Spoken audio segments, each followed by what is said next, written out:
जय हिंद मित्रों। आज हम आप लोगों को बताने जा रहे हैं जो है कि माध्य गुणांक और माध्य विचलन को। इससे पहले हम माध्यिका के बारे में बता चुके हैं। देखिए यहाँ पे जो है कि क्वेश्चन आपको है, निम्नांकित सम्यक श्रेणी में प्रत्यक्ष विधि के द्वारा अपकिरण का माध्य गुणांक यानी मीन कोएफिशिएंट ऑफ डिस्पर्सन निकालिए। यानी कि यहाँ पे क्या निकालना है, माध्य गुणांक निकालना है। अब यहाँ देखिए कि कुछ डाटा आपको दिया गया है, जैसे क्षेत्रफल है और कृषि फॉर्म की संख्या है। तो क्षेत्रफल 8 हेक्टेयर वाले जो 6 कृषि फॉर्म है, 10 हेक्टेयर वाले 9 कृषि फॉर्म है, 13 हेक्टेयर वाले 7 कृषि फॉर्म है, 15 हेक्टेयर वाले 9 है, 20 वाले 12 है, 25 वाले 15 है, 26 वाले 8 है और 13 वाला 10 है।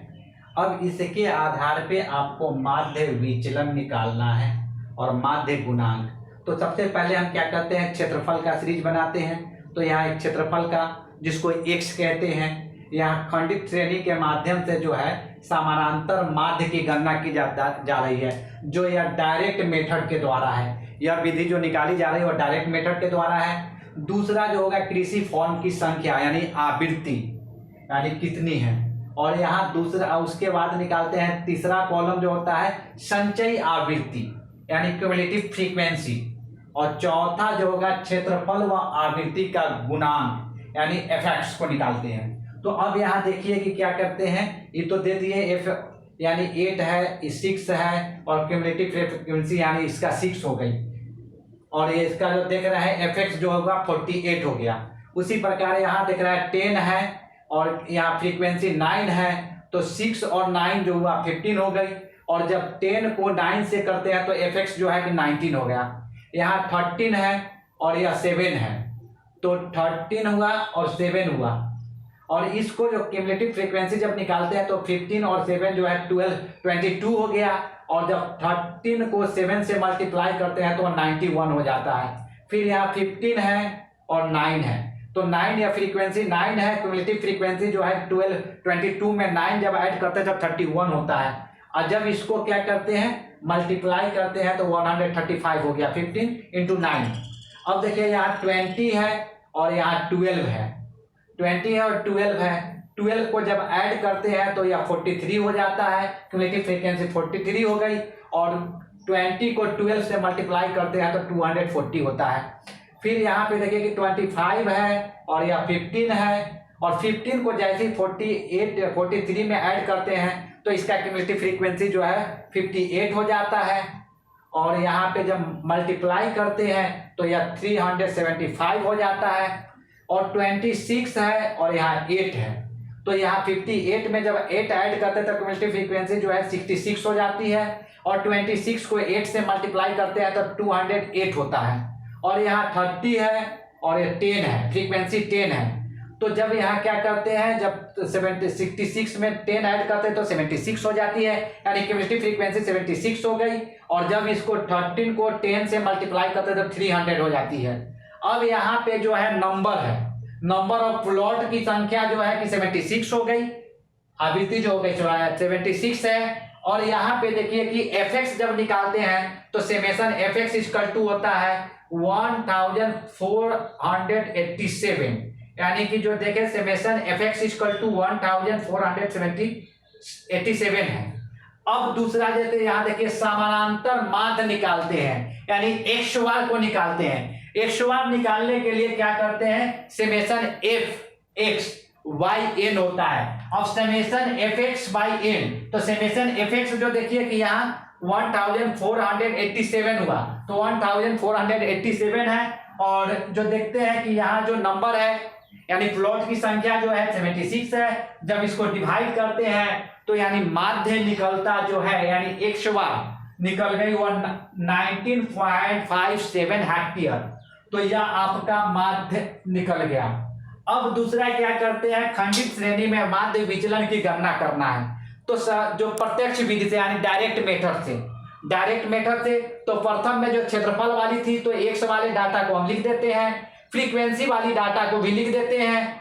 अब उसके बाद क्या करते हैं, समानांतर माध्य, तो समानांतर माध्य जो हम निकाले हैं वह आ गया 19.57। तो यहाँ पे लिख दिया 19.57 लिख दी। अब यहाँ जो है कि यहाँ विचलन निकालना है प्लस माइनस में, और यहाँ कुल विचलन निकालना है।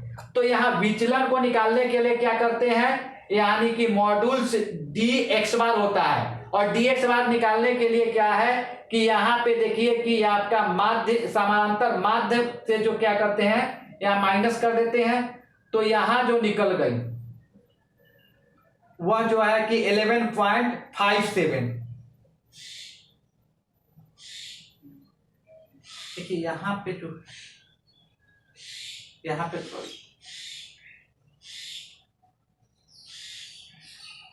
देखिए यहाँ पे थोड़ा मिस्टेक हो गई थी। यह जो होगा कि इधर से देखिए कि माइनस,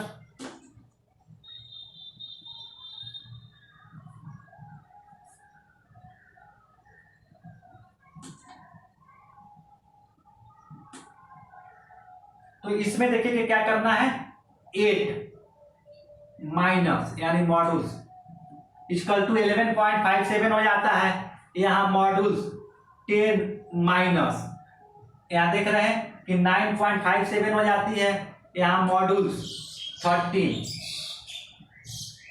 माइनस 6.57 हो जाता है। फिफ्थ यहाँ मॉड्यूल्स 15 माइनस जो हो जाएगा 4.57 हो जाएगा।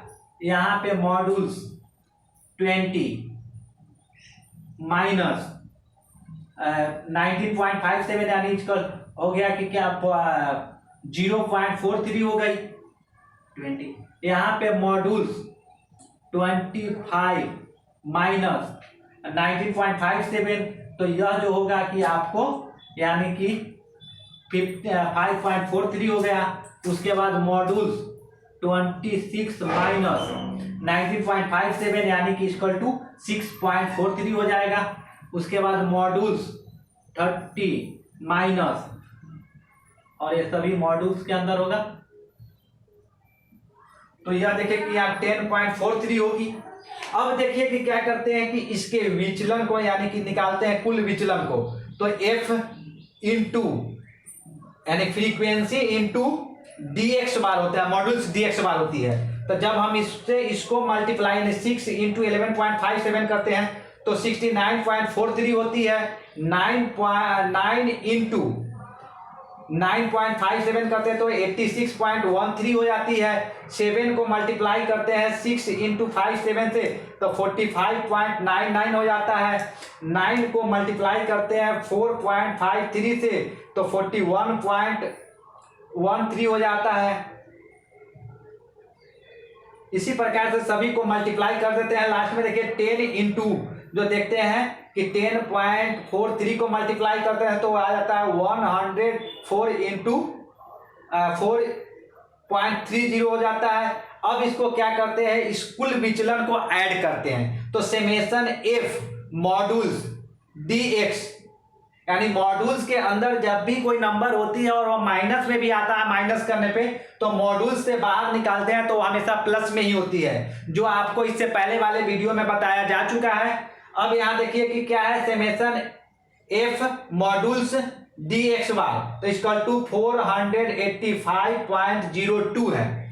अब इसके बाद हमको क्या करना है कि समानांतर माध्य से माध्य विचलन ज्ञात करना है, यानी डेल्टा एक्स वार। तो डेल्टा एक्स वार निकालने के लिए जो फॉर्मूला होती है summation F modulus D X bar by N. तो यहाँ पे देखें कि इसका वैल्यू जो है summation F modulus D X Y equal to जो है कि 485.02 और वाई एन का वैल्यू 76 है। तो जब इसको डिवाइड करते हैं तो इसका वैल्यू आ जाती है 6.381 हेक्टेयर, यानी कि इसका समानांतर माध्य जो हुआ यह आपको 6.381 हेक्टेयर है। अब इसका अपकिरण का माध्य गुणांक निकालना है, यानी कोएफिशिएंट ऑफ माध्य विचलन। तो इसका फॉर्मूला होता है डेल्टा एक्स वार वाई एक्स वार।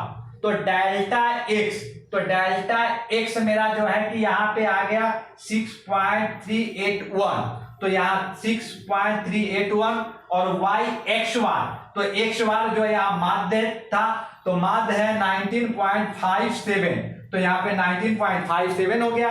अब जब इसको डिवाइड करने पे जो आता है वह 0.326, यह आपका माध्य गुणांक है। और आप लोग को अगर मेरा वीडियो अच्छा लगे तो आप सब्सक्राइब कीजिए, लाइक कीजिए और कमेंट कीजिए। मैं doctor Sushil Patel, JN college Madhubani, geography department का गेस्ट प्रोफेसर हूँ। Thank you.